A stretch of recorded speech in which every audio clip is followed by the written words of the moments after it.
So good to have you back again, Capricorn. I'm Didici from astrology.com.au.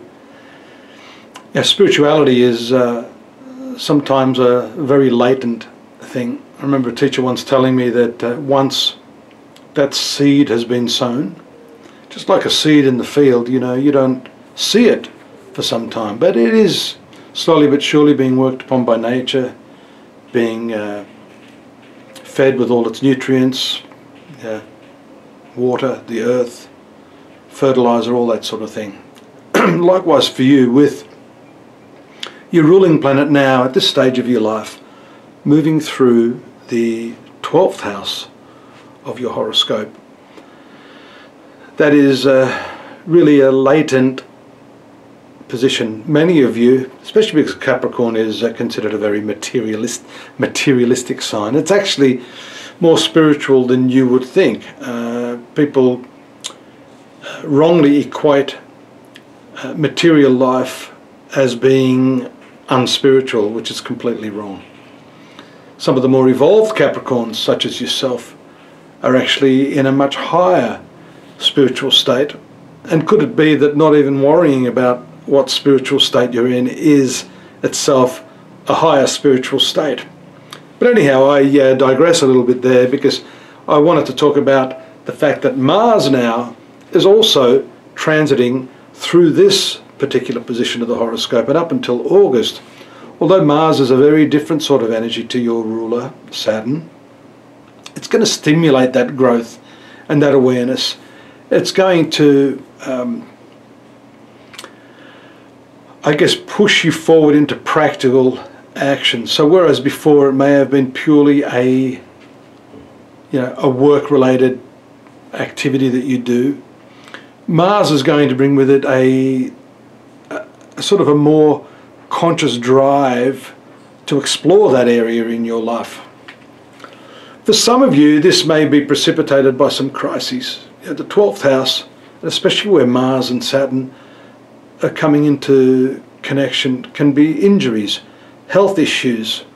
Sometimes it is only when we have a crisis in health, a crisis in the psyche as well. Health doesn't only relate to the physical side of your being, it can relate to something here in the brain or the emotions too, that precipitates a closer look at what I call meaning.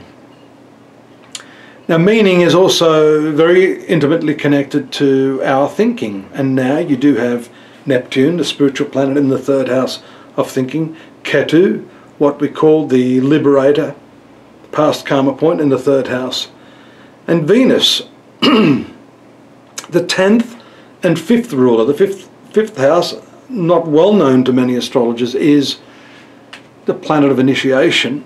And the 10th house is what we call Karma Sthana, or the house of karma, or one's self-development. That's all in the 3rd house of thinking. So many of you, along with the Mars and Saturn in this sector throughout this month and in the coming months, are going to be giving a lot more conscious attention to these issues. You know, the meaning of your life, what it is to live and to be fulfilled, over and above having, you know, lots of money and financial security.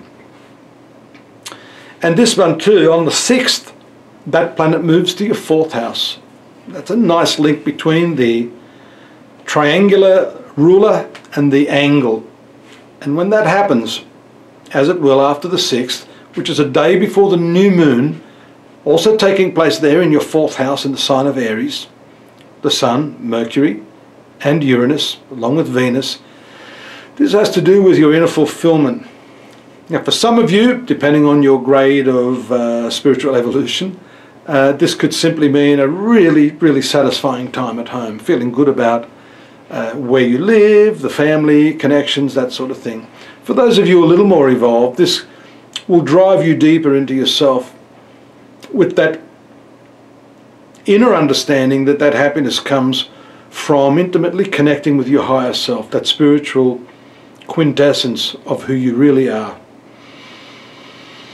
And so this is an unusual reading for you this month, because the Capricorn is generally, I'm not saying always, I do, as I said, I do know a lot of spiritual Capricorns. My grandmother was a Capricorn, And I tell you, when she died, this was in the early 70s, she had done so much rosary on those metal rosary beads that the beads had worn down to the chain. She was a Capricorn. So there are some spiritual born Capricorns, and this month at least we see that you can start to find the measure of happiness both in your family and domestic life. But as I'm saying, home is really where the heart is. So finding that space within yourself is what is going on here as far as I can see. Now, let me just get my transits. Don't go away, I'm still here. I just forgot to grab the sheet which gives me all of the dates. I've mentioned on the 7th that new moon in Aries in your domestic situation. Great opportunity for some of you to purchase a new house, move, or as I've said, if we're talking about the higher grade amongst you, to look within yourself with fresh inner eyes, your inner third eye, to see what it is within yourself that can blossom and take you to your spiritual goal unaided by externalities. That new moon is then followed up later in the month, on the 23rd exactly, by the full moon in the 11th house. The 11th house is interesting because for you it's the debilitation point of the moon, and the moon rules your 7th house of marriage and relationships. So there could be a strange sort of fulfillment in terms of your social and marital areas of life.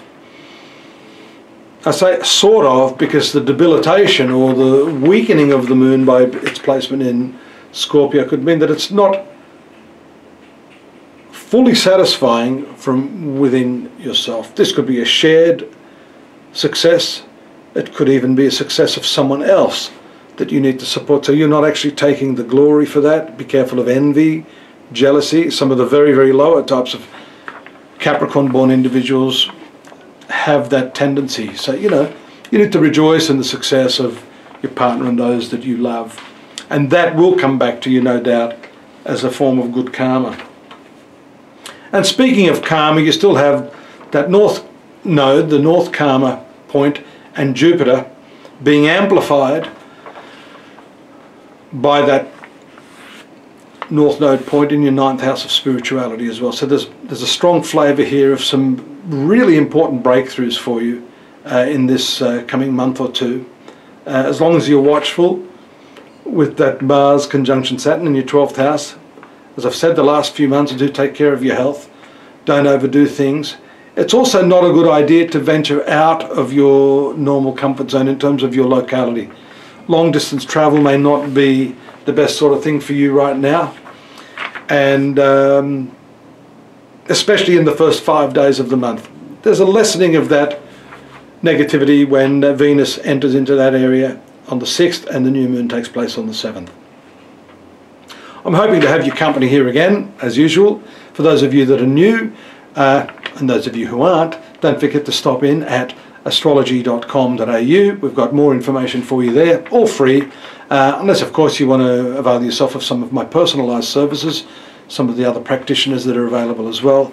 That is a much more detailed analysis of your horoscope that can pinpoint specifically the problems that are occurring for you based upon your time and place and date of birth. Take care, till next month, bye bye.